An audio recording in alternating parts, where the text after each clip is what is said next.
It's in my roots to work as hard as I do. Been on the money train looking for more better blues. Them school days, no class act, I was breaking all the rules. Life's a boomerang and I had nothing to lose. Another boy in the hood is how it come across. I feel like Dr. Doolittle, but the money talks. They yelling he got game, I'm not the wonder ball. This just some fresh soul food for every one of y'all. Yeah.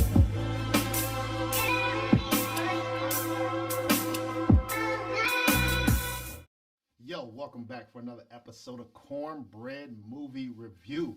Hey, I love y'all. Hopefully y'all love me. Make sure you like and subscribe to the channel, please. Y'all see the title, man. We are back for another movie review. Make sure y'all share too, man. Share, like I said, I know it's getting close to the holiday season, so I'm gonna start smacking y'all with a couple videos. Something to watch over the next couple month and a half. You know what I'm saying? So today, ladies and gentlemen, we are about to discuss. Hold on, man. I got some. Man, you see it? Hopefully the camera pick it up. It's pretty cool, man. Look at that. Little poster, man. I might have to put it up on the wall or somewhere. I don't know. I got posters everywhere. But we are going to discuss Smile 2. Yes, Smile 2, ladies and gentlemen. It's out now. It's in theaters. It's rated R. If this is the first time you're new to the channel, understand I do each movie review in 5 different categories: acting, cinematography, storytelling. Did I get what I bought? Then is it a must-see? Adds it up, spits out a Cornbread movie review, and then I rank it between, what year is this? 2024, man. So first category, we are going to discuss acting. Who is in this movie? Naomi Scott. What? Hey, she always been bad. She bad, boy. She plays Ridley, or Sky Ridley in this movie, who's an artist, music artist. And she's trying to, on the road to recovery, right? She's trying to overcome her past and move on and do better for her life now.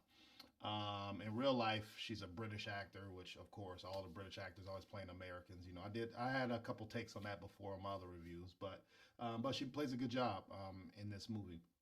So with that, I think even her character already won a Grammy. So you're coming into a movie already with an established character of success, and then what that navigates through with popularity, money, depression, all those things. She put on a masterclass in this movie, bro. The definition of spiraling out of control was what you saw from here. I already named some of the things that she already is dealing with, right? And now you add addiction on there. Now you add the devil, a spirit in there. And her reality was switching back and forth to what's real, what's not. I don't know, but let me handle something. And her being scared, her being tough, her being confused. You get all the emotions, and she captured everything with that. So shout out to her, bro. She killed this role right here. And then also, you know, sometimes, like I said, I kind of pick out different characters who balled out in the movies and highlight them real quick, because I don't want to talk about everybody, every character who's in there.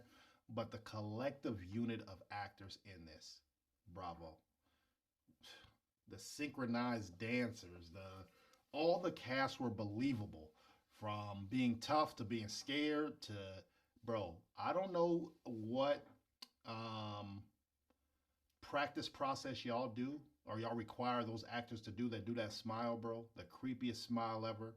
But y'all are 100 for 100 on those characters doing that, man. So shout out to y'all. Shout out to the cast. Great acting. For me, this acting category is going to get a 4.5 out of 5, bro. I was highly, highly, highly impressed in that. All right. Next category, cinematography. So this category, let's talk about budget. Low budget, but that doesn't mean anything, you know, especially the Cornbread, you know what I'm saying? So budget, 28 million, very low. But that means you got to rely on your creativity, right? Make the best of what you got. You got to make lemonade, even though you got a few lemons, with a low budget like that.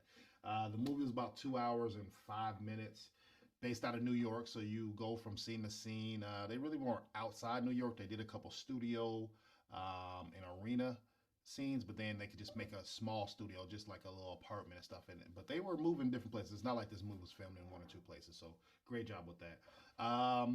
Let's talk about the actual cameras, right? The cameras in your face, the cameras upside down and then zooming in, and right, and so you feel that things are out of your control, and then maybe at the end of it they turn it right side up. I thought those are they paid attention to the details, and that's definitely what you got to do in this category.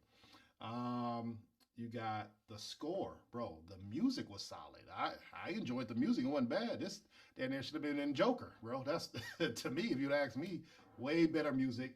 Um, it was relevant to the story because it had nothing to do with the story. It's this woman is a popular artist and making fire music, and she's preparing to go on tour to make up for to atone for her sins that she did. Right. So good music, good choreography, but then you have I already talked about the synchronized of the artists behind her, right? Like the backup singers. But then even the scene where you got the dancers doing creepy stuff and just being on point, and the editing A1. Even down to the sound of like, all right, it needs to be quiet here, right? Like mute. But then it needs to be blaring music, and then she's acting and doing all the strobe lights and all those things. So for me, everything was it seemed like after the editing process was done, somebody looked over, was like, no, we need to get that better. And it seemed fine tuned to me. Very colorful, in your face filming, like I said. I really enjoyed it. When you do cinematography, this is how you do it. To me, they didn't innovate anything, but they mastered everything that they wanted to do. It sounded like somebody had it in their brain, and then it transferred onto the video. So I really or the movie. So I really appreciate that. So for me, cinematographer is going to get a 4 out of 5. Highly, highly impressed as well, man. All right. Next category is going to be storytelling. So I would say this is a direct sequel from Smile 1, right? If you look at the ending of Smile 1, that same character kicks off this movie. Or not the main character, the guy at the end kicks off this movie, right? And so it's not little spoilers, but I'm not telling you. If you've seen the first movie, then it wouldn't be spoilers for the second movie. So obviously you got like a demon spirit, and the goal is you have to commit suicide, and then whoever saw you, that demon goes to them now, and then they'll go through, let's say, a week, 3 days, whatever it is, of this demon torturing you, and then you commit suicide, and then somebody has to see it, and then it goes on like that. So that's the premise of Smile 1 and Smile 2. So same logic for this. So this movie takes place 6 days after the original movie. Get straight to it. Don't show up late for this movie, because the first 10 minutes, it gets popping, man. So I really enjoyed that. A couple, obviously I'm a movie critic, so a couple holes of, I don't know if that's a stretch, or that shouldn't have happened. And I might talk more a little bit about those things that I'm, briefly stating right now, just giving you a little hint. But even having things overlap where you have her story and then she meets somebody that she needs at that time, but they were somewhere else, right? So it was great overlapping of stories, and then she gets tormented through this whole movie. I really love that. I really like how the characters are staying consistent, right? Like the story of what she's seeing, what she's doing, she's acting. She didn't change up, right? It's not like at the very end she got tough and did, I'm gonna do this. No, she played scared, curious, trying to figure it out. Just I'm needing help, and then I'm actually speaking up, but people aren't helping me out. So I really like her character arc, but it wasn't like she just became, let's say, the person getting bullied and then became the bully at the end. So you don't get any of that. So consistent with the character. I get what they did with the story of reality and what the demon is putting her through. A lot of it makes sense, but if you step back and look at the forest of it, it doesn't make sense, or it makes it very difficult to understand, okay, well, how long did this take then? Or did those things really happen because you're watching it?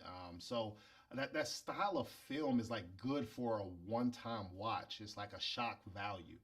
But if you've seen this movie 2 or 3 times, you're kind of like, okay, well, what really happened then, right? Like, all right, take out an hour and a half of this movie. This movie really only technically happened for 30 minutes. So that's some of that dynamic filming that I always have an issue with. Of yes, shock value, great. But when you continuously that playback, you like, you got to start chipping away at some of the master class that they showed up. So for me, storytelling is going to get a 4 out of 5. All right, as you see, I'm this ranking pretty high, man, for a horror movie. Come on, bro. So next category, did I get what I bought? So once again, this is a horror mystery movie. Also, I think it was like what $12 to $15 depending on when you go. You have a few jump scenes, which one or two of them was like, oh shit, that's. Hey, I wasn't scared. You were scared, man. You were scared. Plenty of deaths, bro. What? From the first movie, people dying, and this one, people dying. Like it's gruesome what you seeing and what you hearing and bro. Oh my god. I want to say something too, man. Some of those fans out there, just from the second movie, just watching how celebrities and then fans coming up to celebrities, some of y'all weird, bro. Some of y'all some weirdos and just wild, man. Just act normal, bro. Like I said, shoot your shot, try to get a number, a picture, something like that, and they say no, move on. Don't get frustrated with it. So I just have to. That was like kind of like a PSA to me. Also, bro, y'all OD'd on the Voss water. Like every scene, Voss water. I need to drink. Every scene. So it was just kind of weird that hopefully, obviously y'all, they probably sponsored this movie, but just, all right, we get it. That's like having an iPhone saying, hey, pass my iPhone 30 times in a movie. So come on, man. We got to do a little bit better with the product placement on that. But gory to the end, very believable. The very ending of the movie just became, all right, the CGI just was, all right, it wasn't needed at the end. But all the way leading up to that, A1. The one thing I will say, though, is if this isn't a spoiler alert, but it's kind of, if the beginning really happened, we wouldn't have had the movie because it didn't make sense. If you've seen the movie, you know what I'm talking about, man. But for me, did I get what I bought, bro? They gave me more because I wasn't. The first movie was just, I seen it. I was excited. Trailer got me in. I was excited to see the second one, but they over delivered in this category. So I get what I bought. It's going to be a 4.5 out of 5. All right. Last category, is it a must see? The movie has the same rules as the first, right? And they do a good job of explaining in the second one, just in case you haven't seen the first one. But it still wasn't predictable. It's on your edge of your seat. You can hear a pin drop on certain scenes, and you feel invested on, man, is she gonna make it out? Because I feel sorry for her, bro. She's going through it. Characters overall was cooking. This movie is a true rated R movie, and they delivered. Like I said, this movie, this is how Joker should have been. And I know I said that before, but I'm so mad about that movie. They opened it. It might be a Smile 3. I don't know. Hey, I don't know, man. But for this movie, I would say my favorite scene to the people who did view this would be the car scene. The friend in the car scene. I don't want to give it away, but you know what I'm talking about if you see it. That was one of my favorite scenes, man, because I said, oh, pack it up, bro. Pack it up, man. So this is rivaling with Alien as one of the top movies of the year, horror movies to me this year. So overall, is it a must see? I'm going to say a 4.5 out of 5 as well. So Cornbread movie review has reached the end. This movie receives 4.5 out of 5 from Cornbread. Please check out my other 2024 reviews. And see where it ranks up, man. Like I said, we getting down to the nitty gritty of the year. This is part of the movie segment, review segment, where I'm gonna give you a forgotten movie. All right, that's either you forgot about this movie, you never heard of, or you definitely need to double back. And today, ladies and gentlemen, I'm going back, man. I say back for some of y'all. Some of it might not be back, but hey, this is my childhood, man. 1995, and that movie is Major Pain, bro. Stop playing with me, man. Major Pain, PG-13. It's a comedy family movie. Damon Wayans killed this movie. Hey, every life situation you can learn from it and lead, and you don't know where your life is gonna go, especially when you watch this movie. Hella quotables, movie on repeat, funny, uplifting. Man, this movie's everything, man. So if y'all haven't watched it, I'm sure it comes on TV or cable plenty times a year. So I don't even know if it's streaming or not, but man, check out Major Pain if you haven't. Check out Smile 2. Like I said, I might put this poster up, man. It was pretty cool. I ended up receiving this, man. So might put this poster up on the back wall, man. So make sure you like and subscribe to the channel. I'll be back next week for Cornbread Movie Review. Holla at your boy. Peace.